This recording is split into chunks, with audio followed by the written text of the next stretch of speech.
Hello, welcome to that series of videos about mixing orchestras in live situations. We produced a series of videos concerning the challenges of different productions, from classical productions up to the huge crossover productions. I want to show and share with you my way of working with orchestras in all these different kind of situations. I hope you enjoy.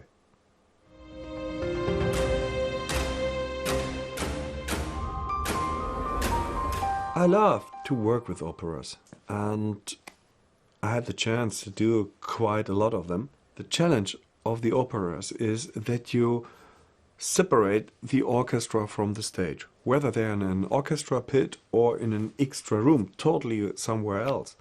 Let's first talk about the more easier situation, that is when you have an orchestra pit.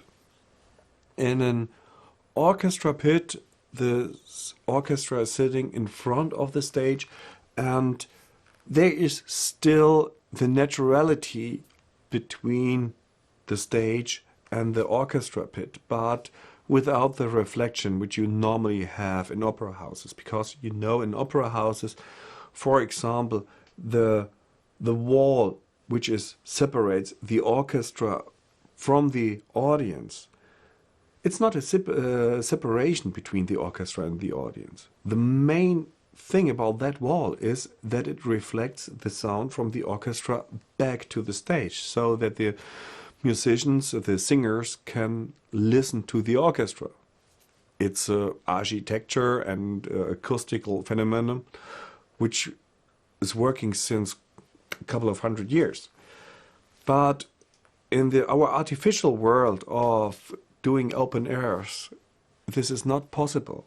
But that for the monitoring of these, or bringing these words together, it's quite easy. Place some monitor loudspeakers on the edge of the stage and transport the sound to the stage. On the stage itself, you don't have the normal reflections, and sometimes the stages are so huge that there is a need of supply so many points of the stage with the orchestra sound. How do I do that? The whole orchestra I put in a subgroup, and with a subgroup I feed these loudspeakers on stage, or I give the monitors on a matrix where you can add some other signals as well, and they feed the stage.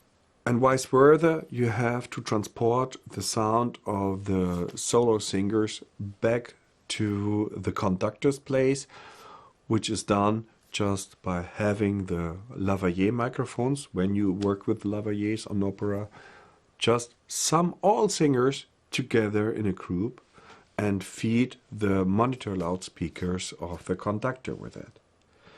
That's the easier situation. The more difficult situation is when the whole orchestra is in a completely different location, in a completely different room. You have to transmit the whole orchestra via a subgroup to the stage, and the whole stage via a subgroup back to the orchestra. As soon as you have this situation, the problem is that the singers will hear the orchestra only by loudspeakers. What communication do you need? You need video lines. You film the conductor and you give monitors, video monitors for the stage, so that the singers can see the conductor. Most of the time it is wise to have a white wall in the back of the conductor so that they can see him clearly in his black suit. It is mind-blasting how good trained classical singers come along with that situation, because they are trained not only to be controlled by their ears, what they are listening, and they are trained as well to play with that what they see from the conductor. Nevertheless, you have to supply a cloud on stage where you have the whole sound of the orchestra. The sound must not be too loud to interfere with the people sitting in the first row, By the way, of course, in that situation where I don't need near fields in the symphonic concerts, therefore I need near fields because there is no orchestra in that situation there. So we need the near fields for the first rows.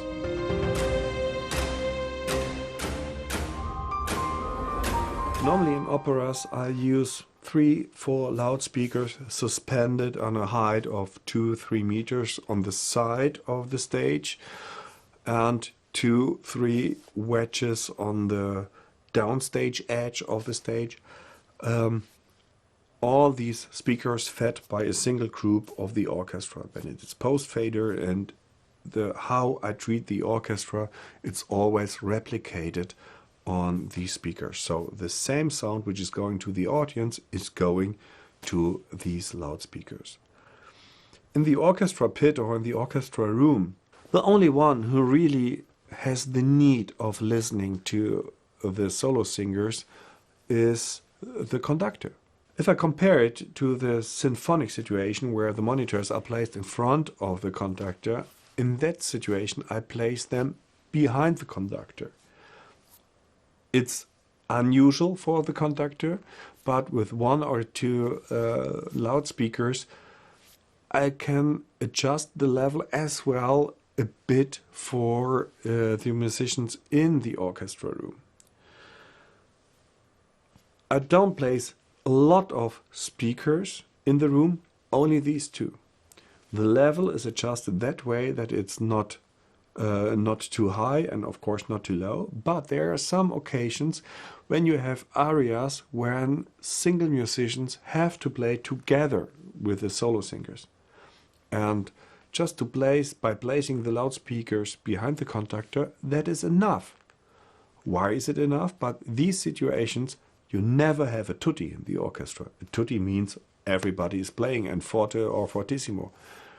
These situations occur most of the times in a piano or a pianissimo. You have only 2-3 instruments playing and the singer. And this will give the musician the ability to hear that from the singer he needs.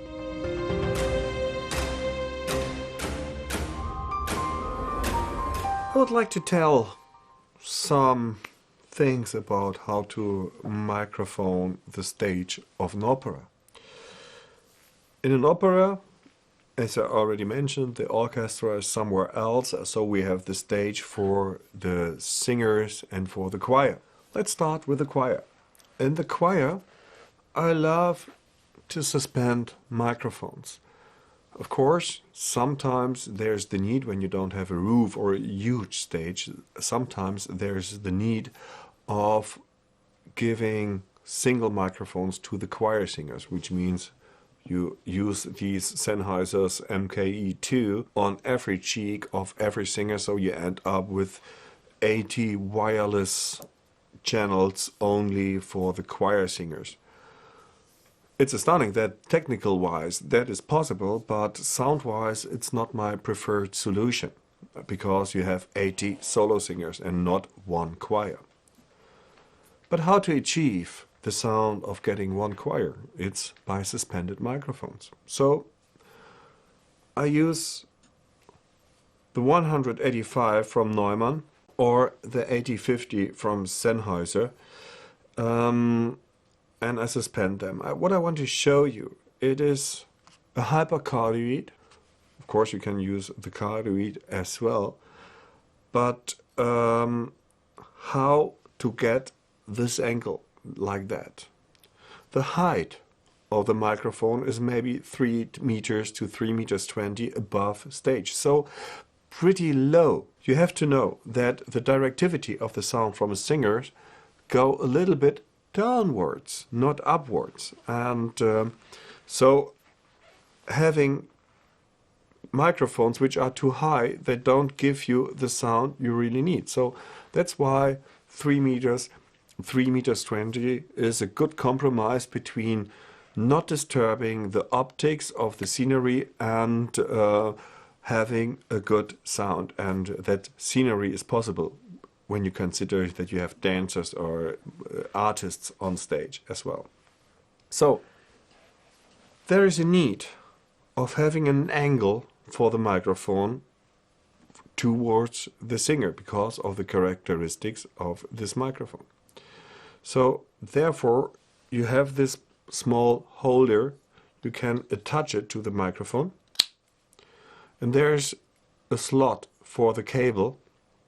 You can hide the cable here inside and lock it by just turning that, and then it's just held by the cable, and you can adjust the angle of the microphone. Why don't I use omnidirectional microphones?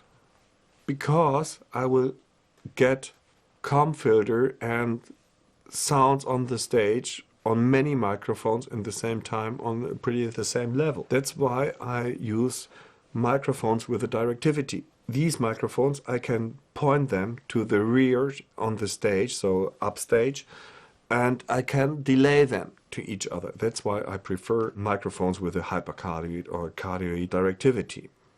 Okay, downstage, so on the edge of the stage. Of course, there are some microphones directly suspended on the front. They give you two disadvantages. The first disadvantage is the optics, the look. The second disadvantage is in the case of rain. You are not fast enough to cover a microphone maybe like that, and it can break down.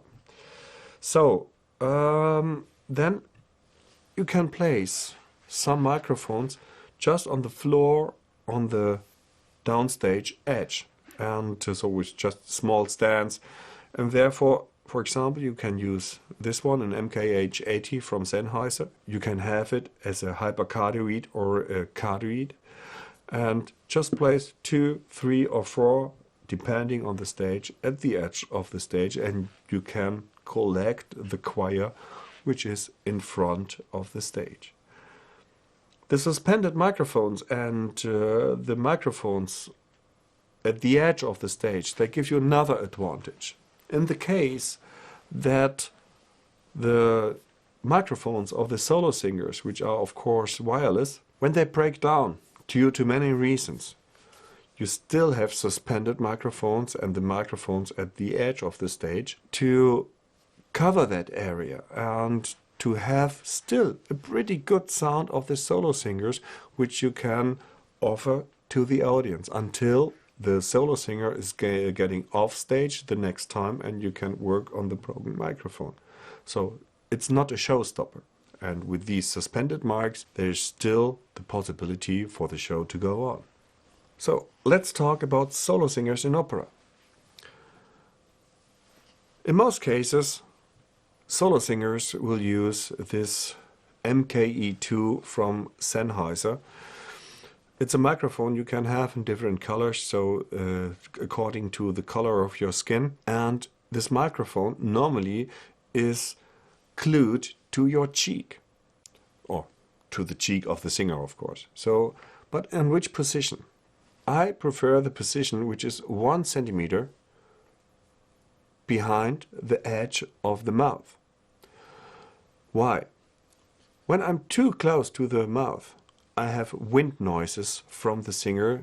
Just, of course, you have wind coming out of the mouth and you will hear that. And as well, the S noises are far too loud. So 1 centimeter behind is a very good position where you get a voice which is pretty equal in level and in the frequencies. There are other positions possible. Sometimes the singers do not like that position, and so another position is you can hide the microphone in the hair of singers, or when they're wearing a hat, just glue it to the hat, and which makes it very easy with makeup, because there is no makeup in the hair, and even in the wardrobe they can leave it the whole time this opera is played, which is good for the microphone, not to glue it every day. Another nice solution is you can glue the microphone to glasses, like that. Just glue it on that position. This position is very clever because you will never have sweat from the singers on the membrane of the microphone. And it's very comfortable, and of course you can't see it It's very hard to find it if you're recording it with a camera or for the audience just to see. So a nice solution as well. I was talking about sweat.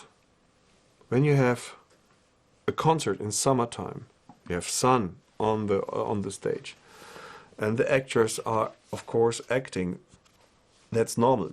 Sweat is a problem. So it can occur that sweat reaches the membrane of the microphone, and suddenly you have a very sound of that microphone. So what to do about that? When you skin it to the cheeks, please put a small plaster below the microphone, so which sucks the sweat away from the membrane. Another solution as well is for the important roles, or if you have the budget for every role, use 2 microphones, 2 wireless systems. So glue 2 microphones together and put them together on the cheeks.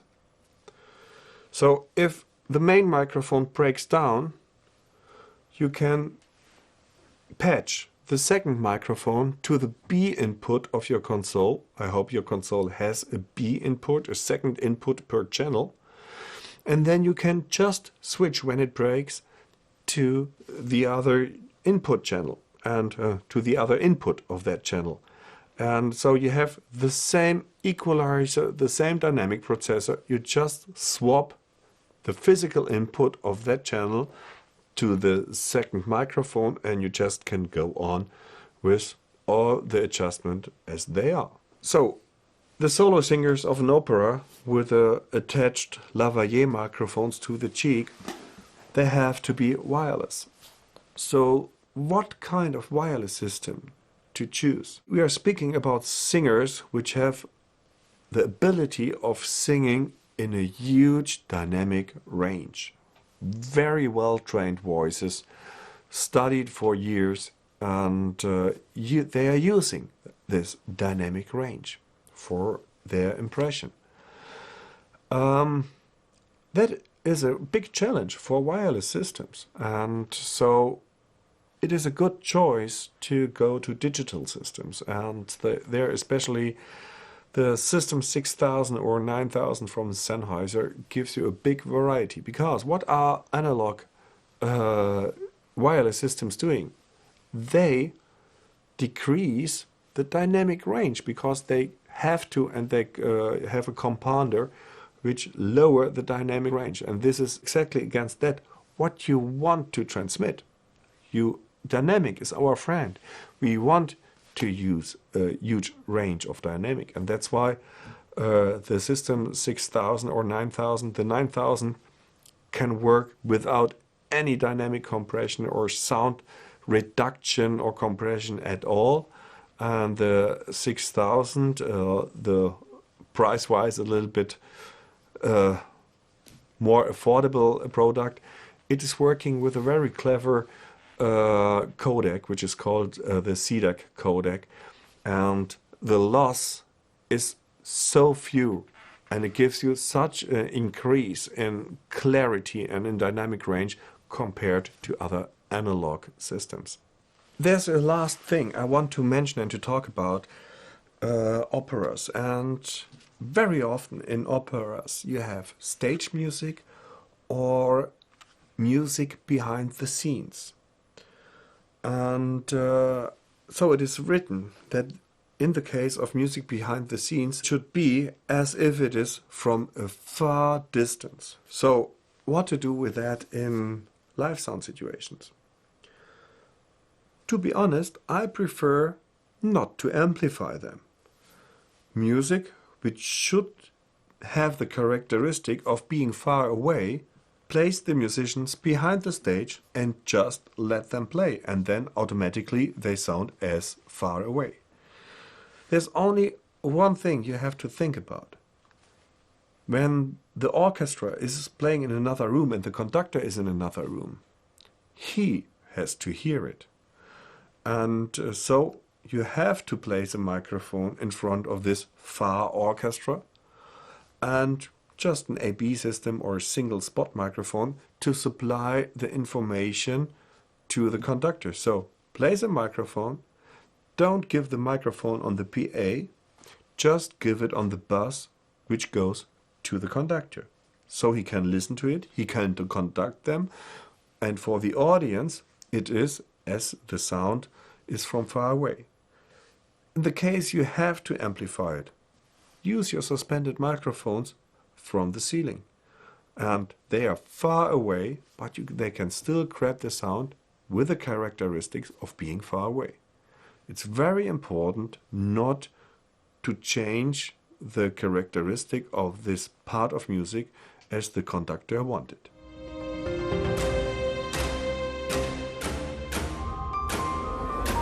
We already talked about the basics of setting up the console for the orchestra, whether it is in symphonic, opera, or even in musical world. So, but now I want to show you how to feed in an opera the orchestra with the signals from stage and vice versa. It's more or less pretty much easy and not so much to show.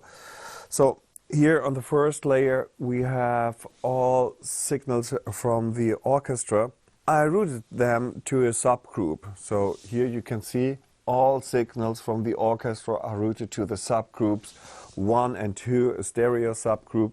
I already talked about the basics of setting up a console for orchestras and all the routing, all the deepness in sound, so everything what can be adjusted prior to the soundcheck to make you fast in the soundcheck. So now we're in the opera world and I want to show you how I feed the signals from the stage to the orchestra and from the orchestra to the stage. To be honest, there's not so much to talk about. It's quite simple, but I just wanted to show it to you. So here on the first layer we have the orchestra, and you can see that we have the signals all routed to the buses 1 and 2. Now I switch to the second layer, and there we have the orchestra from stage, wonderful Tosca singing. We have a choir, suspended microphones from the choir. I always try to suspend microphones from the choir. I have the situations where I had to use lavaliers on the choir, but same problem as with the strings. The sound where with the lavalier microphones it does not melt, and with suspended microphones I have a full choir sound. So you see 8 suspended choir microphones. By the way, I leave them open nearly the whole opera because even if it gives the air and the room for the solo singers. Of course, the solo singers, they have lavaliers microphone most of the time for the important roles, even too, just as a backup system. But if all that fails, I still can use the suspended microphones as main microphones. And even if all microphones are failing, I still have this, and the audience can have, at a good quality, still the main singers.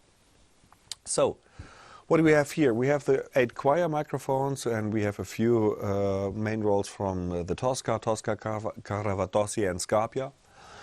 And you see here, they are all routed to the groups 3 and 4. I have the groups 1 and 2, which is a stereo group, and the group 3 and 4, which is a stereo group as well. 1 and 2 I call 2 stage, 3 and 4 I call them 2 orchestra. And more or less that's it. The signals from 2 stage is all the orchestra going to the monitors to the stage. You may wonder why I don't do that with an auxiliary as a monitor mix. Because I make the right balance for the orchestra already. And if I use a subgroup, I always have the correct balance. That what the audience hears, I have it in the monitors as well. It's just making my life easier, a very easy way. There's no need of having a rotary in between. And the same I do with the singers which are going to the orchestra. Another thing you might think of is, what about the levels? and the levels are changing. Yes, of course, they are changing. As soon as I make a change in the faders, of course, this will affect that what the conductor is listening. But what I do with the level changes, these level changes are in the way, or they are supposed to be in the way that it is good sounding. So it does not affect. So the conductor always has a good sounding balance in the position where he is. And even if I increase or decrease the level of the solo singers, when do I do that? I increase maybe the level of a solo singer when the orchestra is playing forte. But then the conductor is listening to forte of the orchestra as well. And